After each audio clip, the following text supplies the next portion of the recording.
singing on albums with Waylon Jennings, Glenn Campbell, Lee Greenwood, um, opening for the Osmonds, doing all kinds of stuff like that. And man, those were great times. That taught me the power of manifest.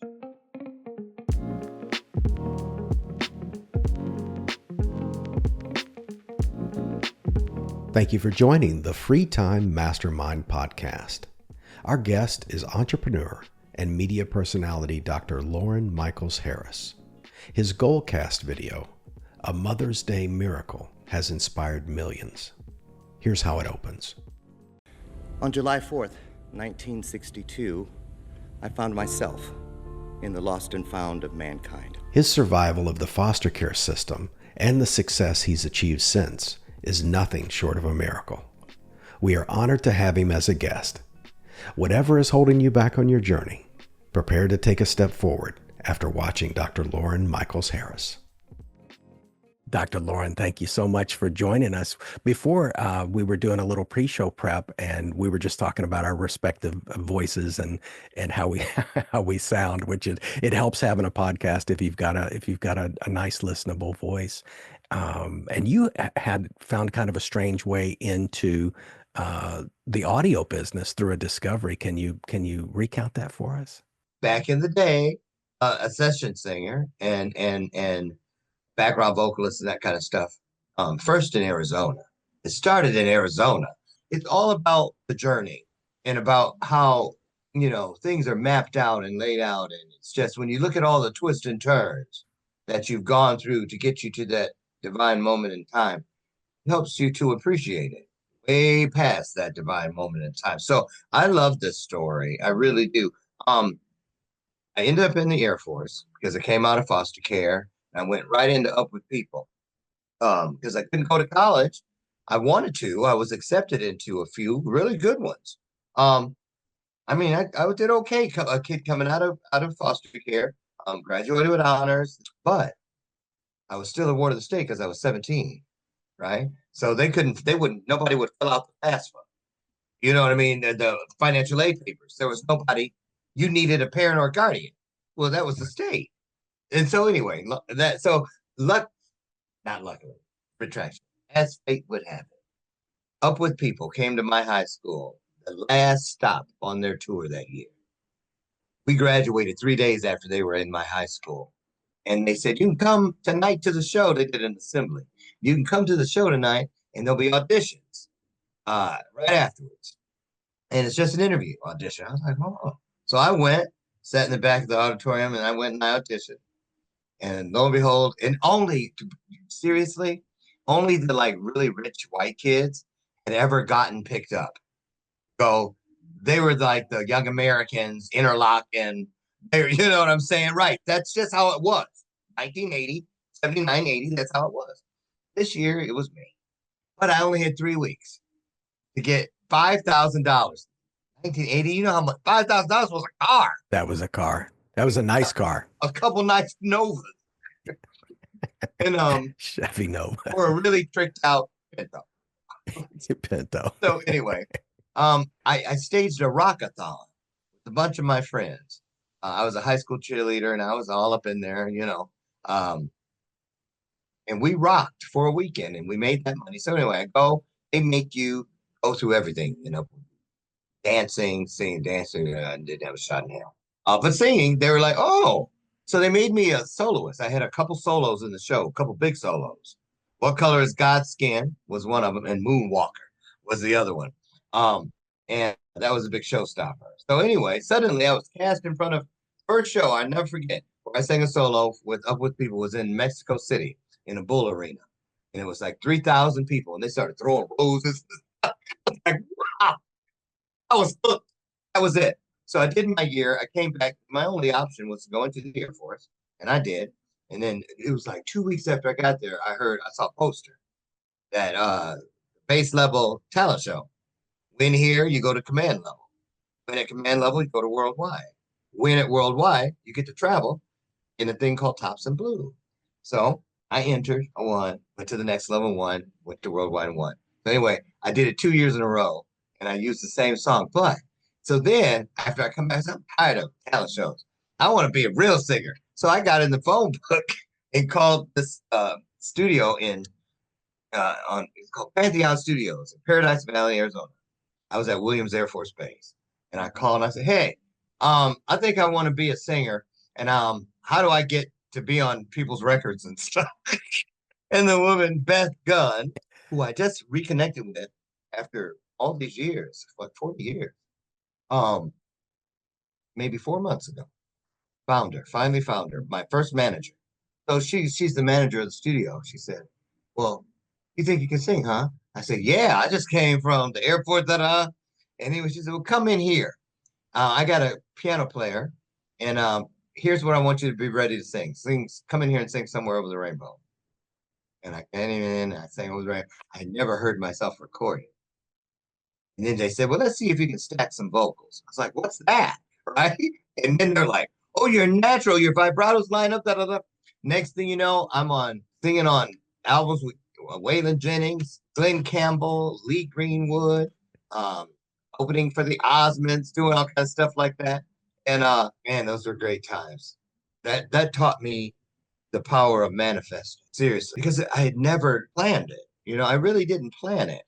And it's a wonderful thing. Thank Well, God for the four agreements. yes, yes. I'm glad you brought that up because I saw that on your page. Can you recite those to us? If not, I actually wrote them Yeah, down so we could. yes. They are everywhere. The book's over there, the poster's right there, but the imprint is here. The four agreements: be impeccable with your word. Don't take anything personally. Don't make any assumptions, and always do your best. I'm not Which kidding you. It is automatically from the rip mandatory in all my programs, all my coaching, people in my family. If I'm gonna be in your world, you're gonna be in mine. Get these four agreements in place. and Dr. Lauren, which of those four was the one that you struggle with the most? Because I know I have one that I still struggle with. Oh, taking things personal. That was me all day, every day.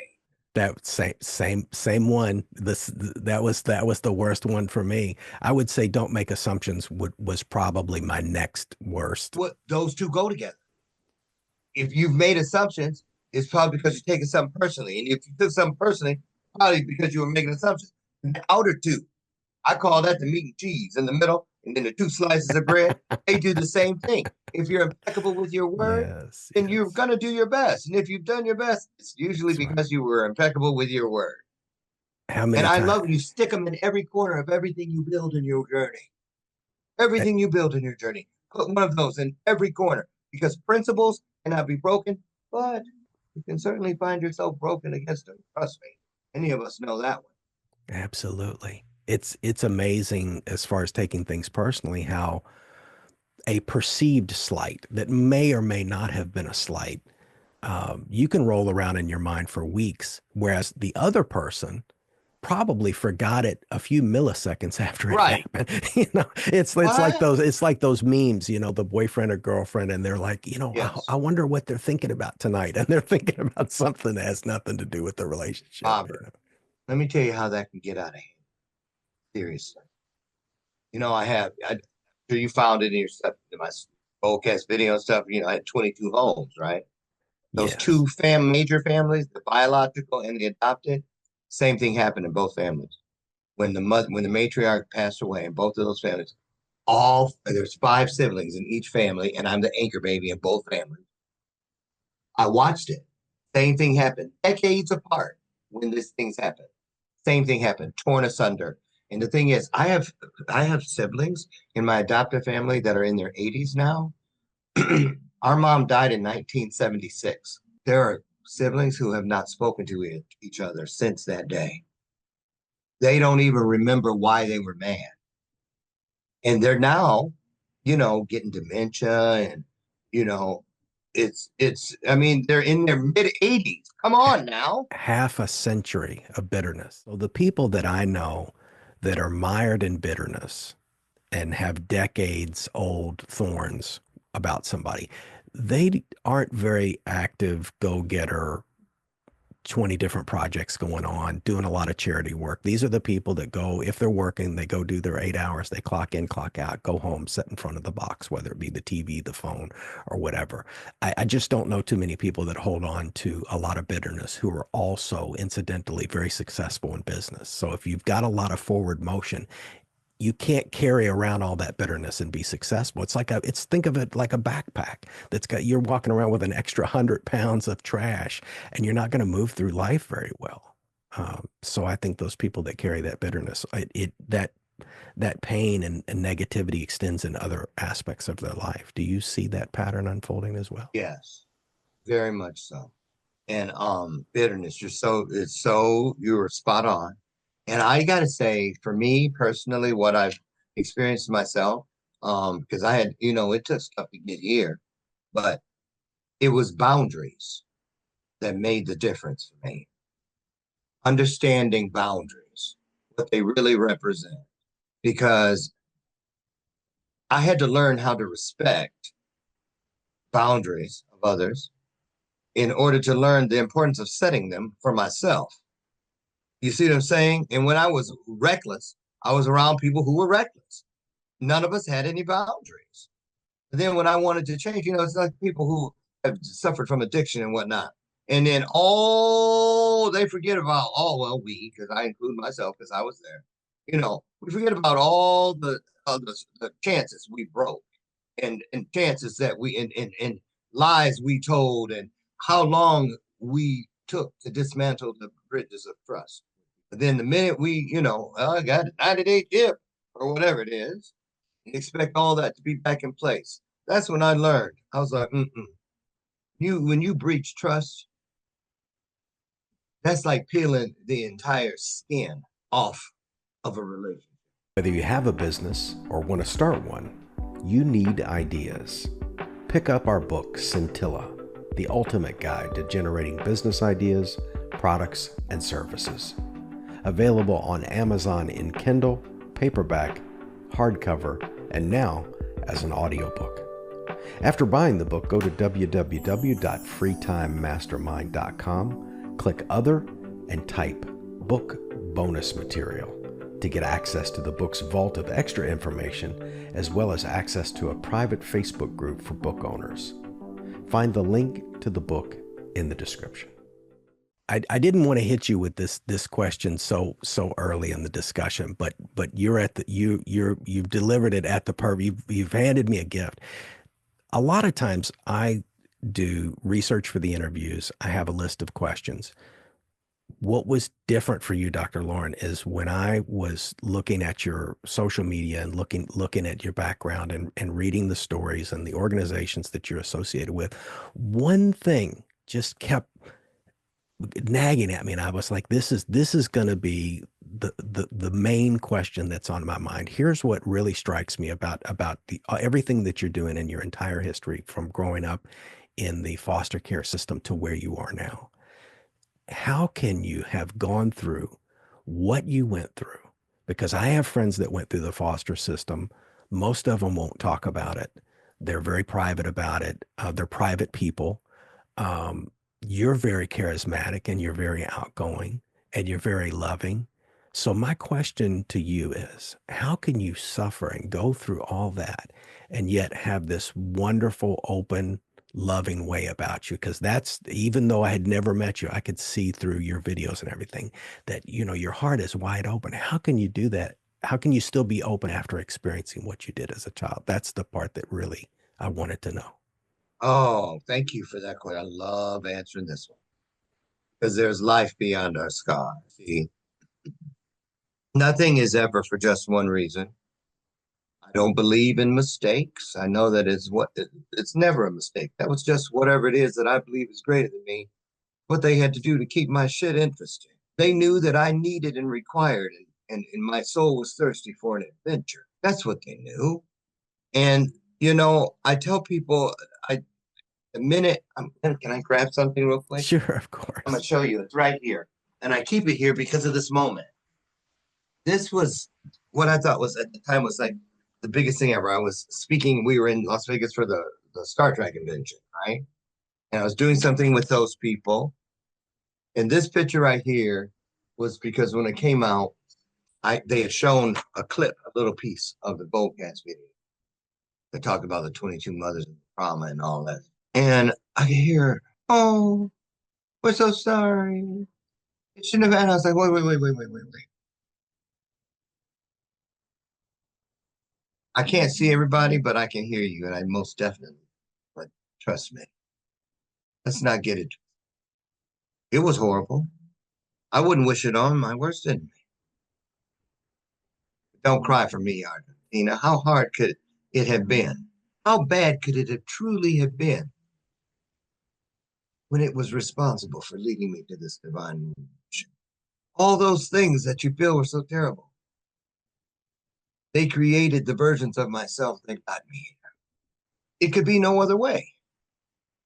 It could be no other way. And when you get to that thing that you were made for. See, so many people, I can't go to college. Oh, woe is me. See, it's a blessing missed in the Alchemist. It says a blessing that's ignored becomes a curse.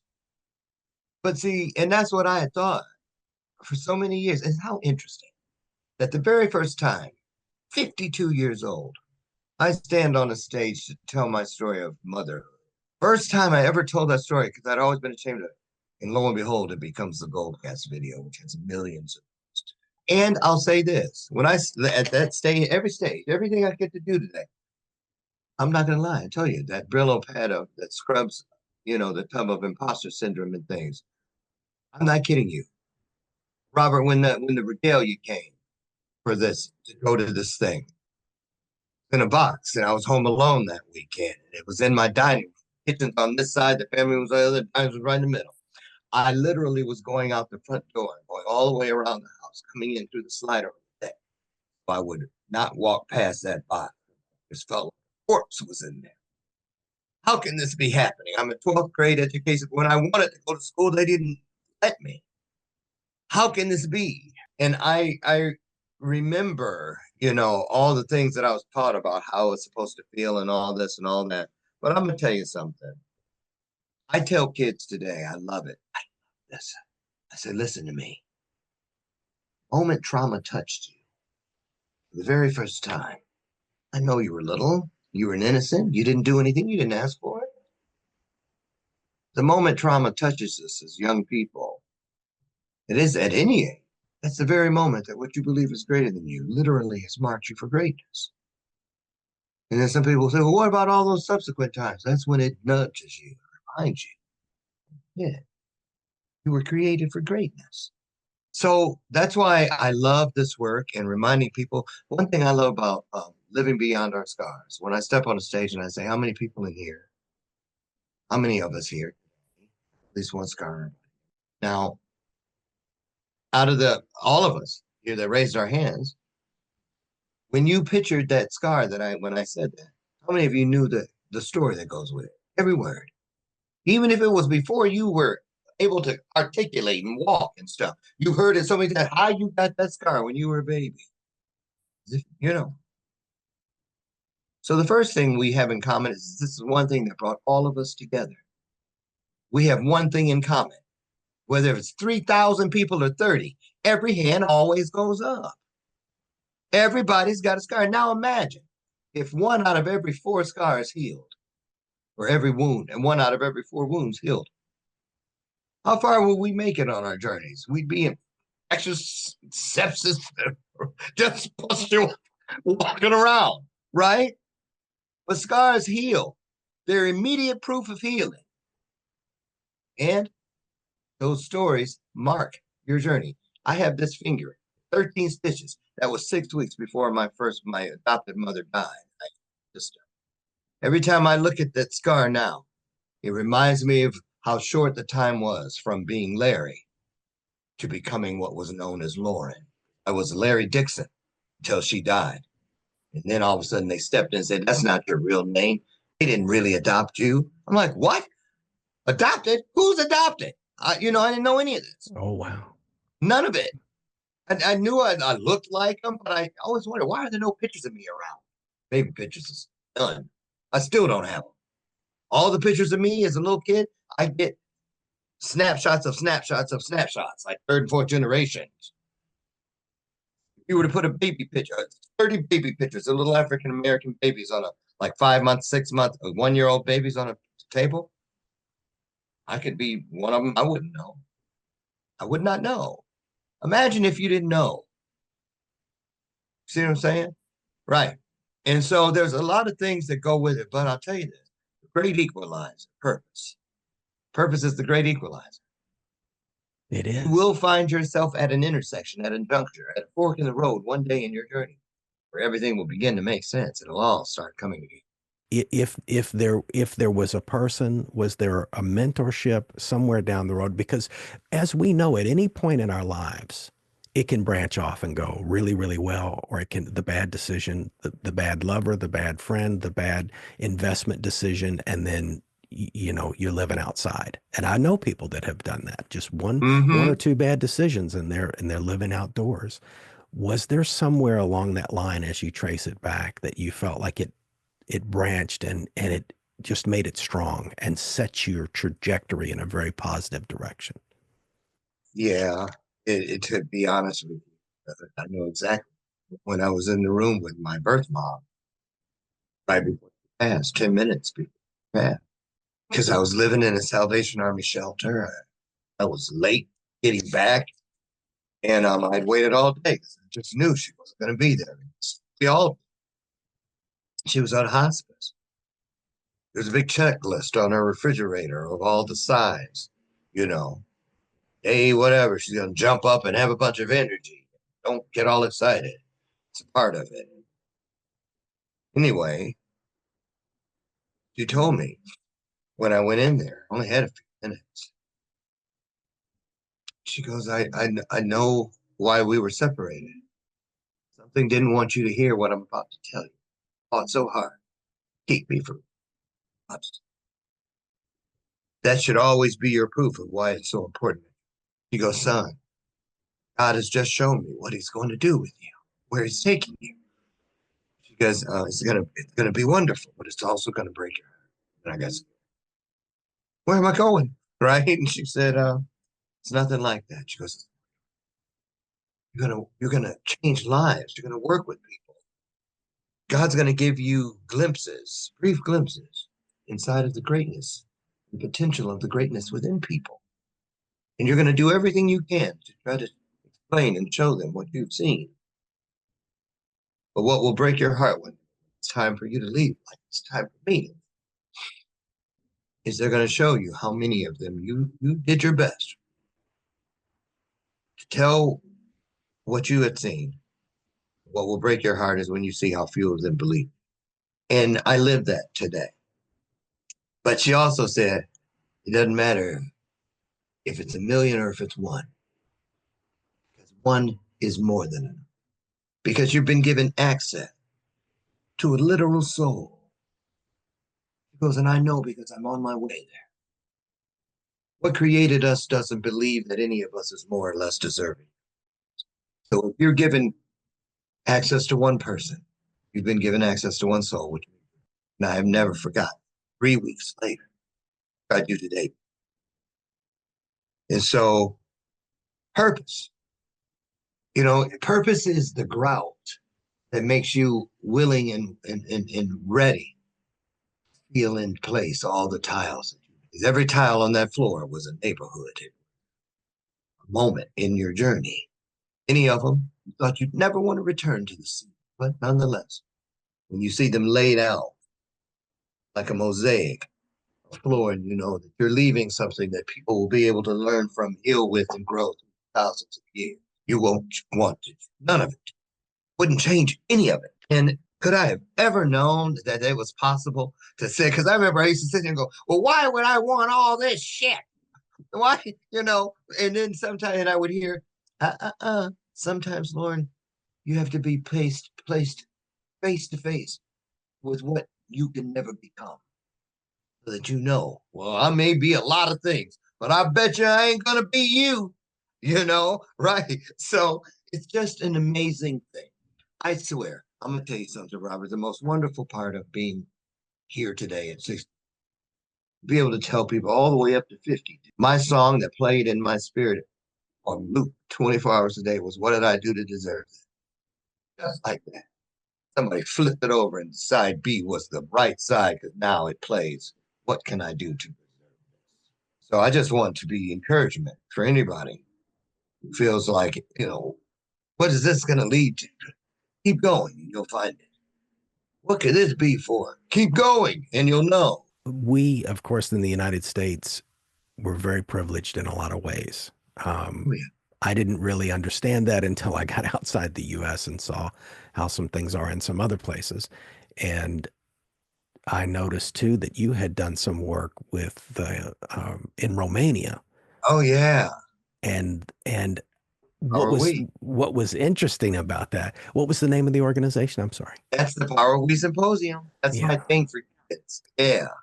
And I didn't the part that I mean, other than I knew, the news stories were around at the time, so I had heard about that. But what was interesting to me about that is I didn't realize that because I was in the army at the time. I got in right after the wall in between. I have to explain this now because if you said this 20 years ago and you said the wall came down, people would know immediately. But Yes. Now they're like, now they might not know. But this was basically the fall of communism. The wall was between East and West Germany, and all of that began to open up. But I had not realized that it created a lot of negative consequences. A lot of economies crashed because the communist countries, they were providing the food. They were, it was central government and they were taking care of everything. And when that structure fell, heartbreakingly, as I saw in one of the articles that mentioned you, the Romanians were giving their children away, and then the orphanages began to fill up. And what happens in any patient or child care situation when there's too many kids and there's not enough adults, it becomes this unfortunate situation. So can you tell us a little bit about what you discovered on that journey? yeah. Oh my God. It was wonderful. It was life changing. The very first day, every day for 7 days, we went to a different type of container of children care. So the very first day, it was women and kids who were in hiding because they were, in domestic violence situations. So they were in the undisclosed shelter. We didn't even know where we were going. Drivers found out right before we took off to go. And Dan, he was 3. And I sat on a couch right by where the food was being prepared because we had food forming games. We just went to a different place every day and we spent 8 hours there. Whatever the kids wanted to do, we did. We brought dodgeballs because they had never heard of dodgeball. Brought a bunch of dodgeballs. We taught them dodgeball, turned into soccer. Um, and anyway, um, he was 3 and he was just walking around my knees, because their little table was right there. And then I was like pretending like I was gonna take his prize or something. And then next thing you know, his 2 little hands are on my knees. They had already told me we had sensitivity training. As an African American guy, a lot of them they have never seen. And if they have, they've seen them in the rap world or something. So they may use the N word and this and that, but don't think it's because of what. Right. So anyway, I was ready. So anyway, he's looking. So he's got his hands on my knees and he's just looking up at me. And he gets up on my lap and then he starts playing with my earrings. He's like fascinated that I have one in each ear, right? Then he like touches my skin. He goes like this. And he goes like that. And he saw it didn't come off. And he just grabbed me and gave me a big kiss on the lips. He was with me for the rest of the day. That was my bookend on the front. That was just life changing, life changing moment. Then the last day, and it's interesting because we had I took 15 of my coaching clients, and then we partnered with 15 Romanian actors and actresses, donated their week, and went with us for translators and the other. And so we went. The last day was the largest orphanage of bona fide certified kids. I don't know, I don't remember the exact number. It was a big place, dormitory. Every kid in there, no living relatives on earth. And that was the place they said was going to probably be the hardest, where kids would be like, technique with grabbing your leg. We had to get ready. We were trained on how to deal with it, because it did happen. But everybody kept thinking I was going to get triggered all week because I came out of foster care. And I was like, that's so far behind me. And it happened that last day. And it was not how you would have thought or how I would have thought. What got me was they had a mock dormitory room because they don't invade the privacy of the kids, which first of all should have got me, because I remember sitting on toilets in the group home and them bringing people through for a tour, and there were no doors on the stalls, and you'd be sitting there and the people would be walking by. And so first of all, in the mock dormitory room, that they had a bathroom and it had doors. And when I saw that, it took me back to that stall, and I nearly lost it. So much so, they were like, "Are you okay?" And this and the other. And then I was like, "I didn't expect that to happen." And this and then they said, "Well, we don't usually take guests to the dormitories, but would you like to just go and really see?" I was like, "Could I?" Yeah.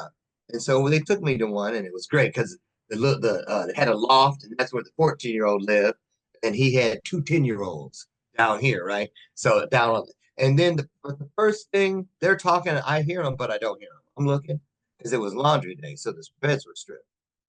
And I was like, "Is that a real mattress?" They were like, "Yeah," because when I was in, it was the same green plastic mattress that you saw in the county jail, the same plastic mattress from the same manufacturer that I found in prison. Same mattress all the way through the pipeline. So every time I got one, it's a hard plastic too.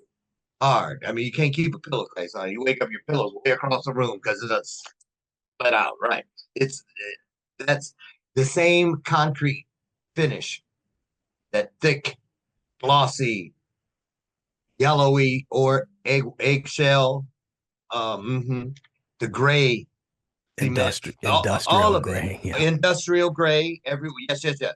So there was a real mattress that got me, and then I looked and I saw they had closets with a key, and we had a milk crate. And if you were really good for a long time, you could get a laundry basket to put your stuff in, or a closet where you had your stuff was, and it was just, it made me feel the growth for kids in care. It let me see that it had changed. Hadn't seen it here, I'll be honest, because every time they asked me in Spears, I was talking about kids are still getting trash bags. And I just figured, if kids are still getting trash bags 40 some years later, how hard is it to get a duffel bag? How hard is it to get a backpack? I see kids donating them, going out and getting people to donate them for the foster kids on their blocks and stuff. But the adults are still willing to hand kids trash bags and think that's not going to mess with their self-esteem. How can you give a child anything and say, put your stuff inside of something that's meant for garbage, and it not be taken personally? So to get to another country, or to where there's an active war happening, a lot of people didn't think we should have gone. But for the kid who didn't think he would ever get out of Michigan, who up to that point had only visited countries that touched the United States, Canada, and Mexico. I was so afraid when we flew out of O'Hare that day, because I just knew they were going to stop and say, "You can't go." And I did. And I'm glad it was a positive experience. When I asked that question, I Right. wasn't sure what to expect, and I'm happy to hear that they had some semblance of normalcy and privacy in that instance. Because Romania, I have friends from an adjacent country to Romania, and they talk a lot about it. And I had very low expectations about what they had going on over there. But of course, It you was know, awesome. a lot has changed. Even We even went, nursing homes have changed, because I went to school and we had to volunteer at nursing homes because of the school that I went to. And nursing homes in the 80s, as I don't have to tell anybody, they were horrible, scary. yes, they were. You know, I no, worked at one. nobody wants to die. As soon as you go into one of those, you're like, I hope I live forever Woo! because I don't, the sights and smells and some have gotten better. That's another industry that could use some positivity a little bit. But what did somebody tell me many years ago? Show me what you spend your money on, and I'll show you what you care about. And in the United States, we don't Oh, we don't respect our elders like they do in Asia, for instance. Yeah, we've got no. a few things we definitely could Yes. work on. I just got to give a shout out to Maureen Flatley from the U.S. State Department. She has been a good friend of mine since the beginning of this career in here with foster care story and whatnot. And she told me when she started like 38 years ago, or probably getting the amount of years wrong, but when she started, that Lauren, 90% of the states in the United States had better laws in place to protect their fish than they had in their kids. Better laws to protect fish than what was the last part again? I'm sorry. Than their kids. Oh my goodness. They had stronger laws to protect their state fish than they had to protect their children. Oh my She goodness. told me that. She goes, and we finally start to move the needle, you know. And when she would, when you see the people that have been on the front lines for decades, and I'll say this too, there's some great people. I think that social workers, teachers, anyone who cares for our children, they should. I used to think they should get paid like doctors and lawyers. I now know that they should get paid like judges and surgeons because they have the most precious job of all. It was Ann Hasselbaum, my very first caseworker. She'd been out of college 3 weeks when she got me. After I found my mom, I went looking for her at age 32. She had just retired when I found her, right? And she saved my life 3 or 4 times when I was in the system and under her watch. Told me the very first day she dropped me off. I don't know a lot, but I know when something is wrong. It's called instinct. It's something inside you. So listen, if I visit you, anything doesn't feel right wherever you are. Something doesn't feel right. Walk me to my car and be a gentleman. Take my hand. Squeeze my hand 2 times, not once, not three, but 2 times. You do that. You better mean it, because I will be back before the sun goes. 4 times while she was my caseworker, and thousands of times for decades, because all I had to do was remember. All I, someone will come. Something will come before She was kept am me here. she was amazing right out of the He was gate. amazing. 3 weeks in, and she had Yes. it figured out. Yes. And I don't know her story, but sounds like she might have had her own challenge because to know a code system when something is She wrong. did. She knew.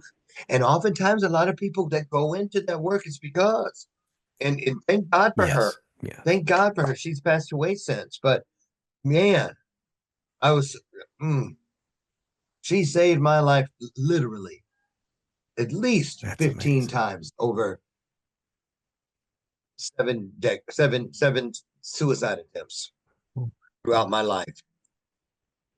And you were in the Air Force. I was I Yeah. was I was in the Army, but in Oh, in in the Navy, when those ships move around, they call it point-to-point navigation because yes. a ship can't go in a straight line. It has to because of the wind and other things. And I think about those interactions that you had with hers because it takes a long time to turn a ship around. That's why the Titanic couldn't avoid that big iceberg. They take a long time to slow down and change. But your life was on this trajectory. And through that point to point navigation, she was just rewriting your ship.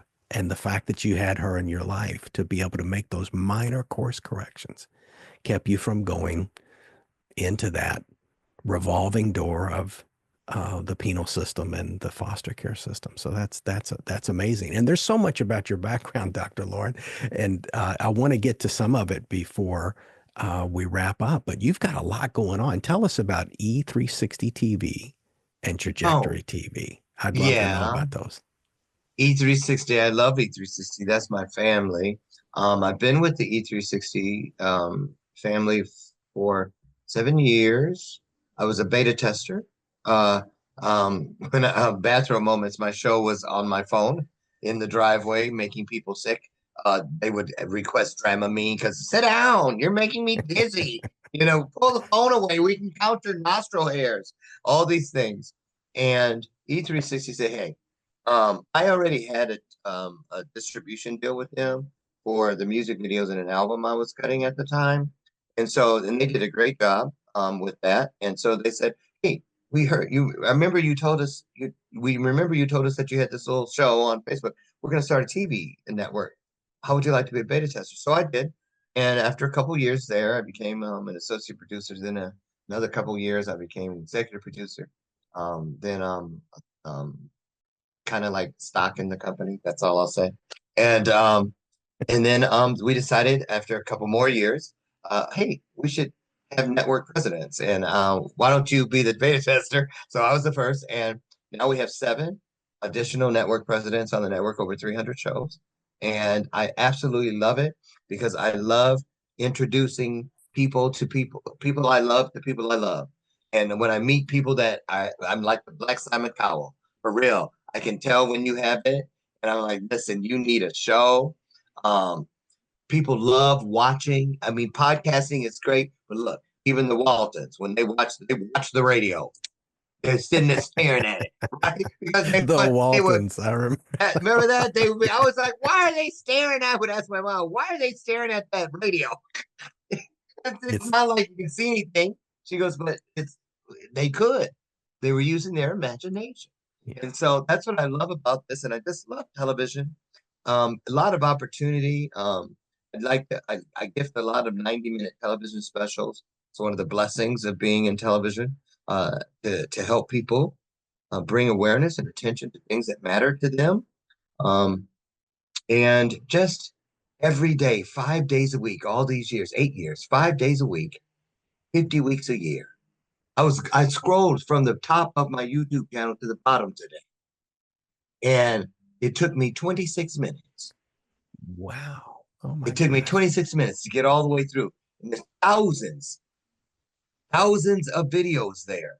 Look at all these beautiful stories. And so that's what I want to leave people with today is this.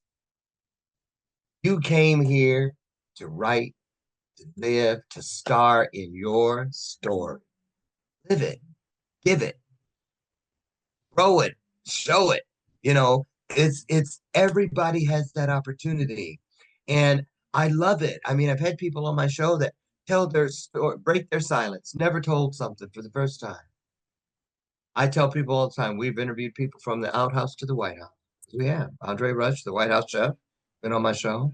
I do Celebrity Week in January every year. And people told me way back then, none of those celebrities are going to reach back to you. I was going on their Facebook and Instagram, leaving comments inside, trying to get their attention. Hey, over here. And every single one of them reached back and came on my show. And when you ask for something, people respect why you're doing it. And it's just like the prayer of Jabez, and God gave him what he asked. And that's what I do. I write things down all the time, all the time. Everything in this box right here, these used to all be on the wall in my old studio, all these post-it notes. It was the wall of purpose. And I put them in this velvet box when I moved into these studios because they used to be post-it notes. Now there are awards and opportunities and things like you saw that just manifested in the world around me. When we hold what we desire, in The Alchemist, it says when you do, getting it wrong, but I'm not sure you've heard it. It says when you need or want something, everything in the universe conspires to make it happen for you. There was this great scene in a movie where this guy was very unsure of himself and they were about to go into war. And the guy said to him, he said, just go in, you will see your opening. In other words, you'll know the moment when the time comes. And for people that don't have an ultimate purpose yet and haven't discovered it, if they just keep going, they'll see their opening. But you have to have your eyes open and you have to be moving forward. Uh, Moving, just even moving, even if you're just going like this, we're gonna just reach. You know why I say that? Because of low-hanging fruit. Low-hanging fruit means that you've done something that's just, it doesn't even have to it will hang. Then is what Christians call, there's a sweet, sweet spirit in this place. And that low hanging fruit saved me many times. But I thought I can't even. One time when I found my family, when I first found them, and my mom bought me a car. I didn't ask her to. I had a lease car. She was trying to make up for 32 years, and I just showed them there it is in the driveway with a bow on it. But I had spent the night at her house, and the car was getting undercoated. And it was right after that weekend where everybody flew in to meet me. I thought they had gone home, but they hadn't. My mom was at work, and they thought I was at work.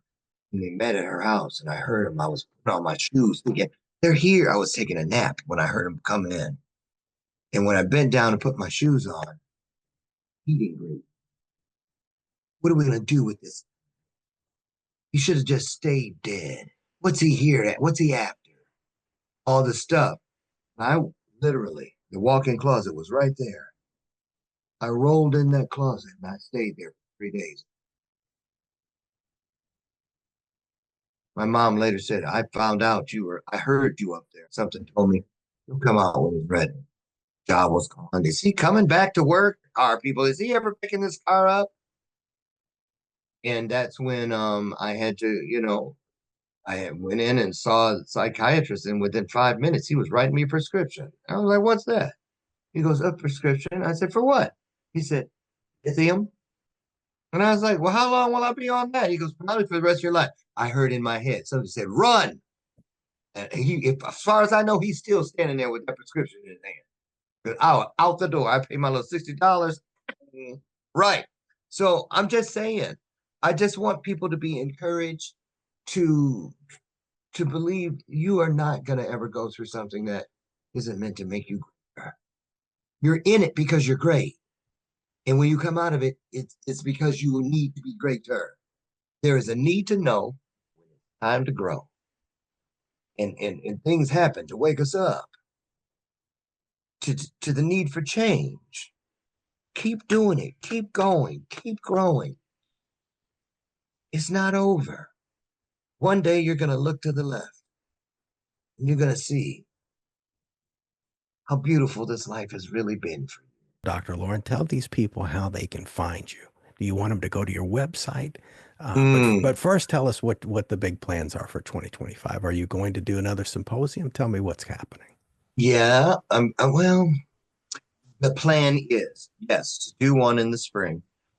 We like to do it between standardized testing because it's when they come through that they're whooped, and spring break. And that's when the schools like it. So we're going to do that. So that'll be here in Chicago.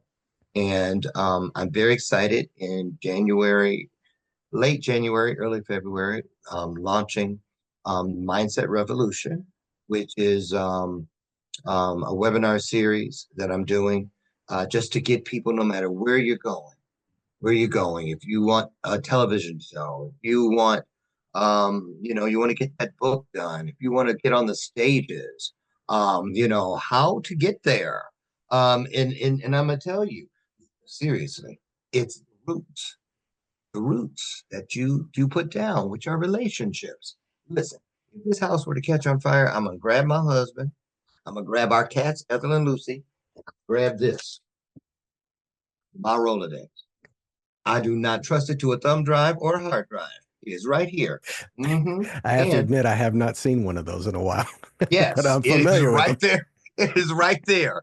You remember when people used to put their information down and pull one out and hand it? That was a business card when you didn't have a business card. You'd just snap one out of your Rolodex. Yeah, right. we even had the fancy one where you could slide it and it would open on the lettered page. Dad. Well, you did have the fancy one. Dad did. He had a little business in the backyard there.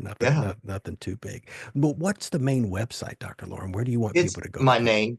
I made it easy for you. LorenMichaelsHarris.com. Or on any platform, Loren Michaels Harris. You just go there and have a conversation. If you're looking, what I really love working with people on is really getting their message.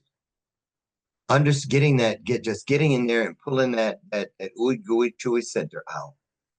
It is your personal spiritual Tootsie Pop, and it was that candy coating shell that got you here. It is there to keep it protected. Let's get it to the world. And I just love watching that happen for me. Thank No you so worries. much. You have a good evening. You too. Thank you. The Free Time Mastermind group now offers special videos available only to Mastermind Insiders. Go to www.freetimemastermind.com, click Other, and type YouTube Insider to get free access. Also, click like, subscribe, hit the notification bell, and share this video. Thank you for watching the Free Time Mastermind podcast.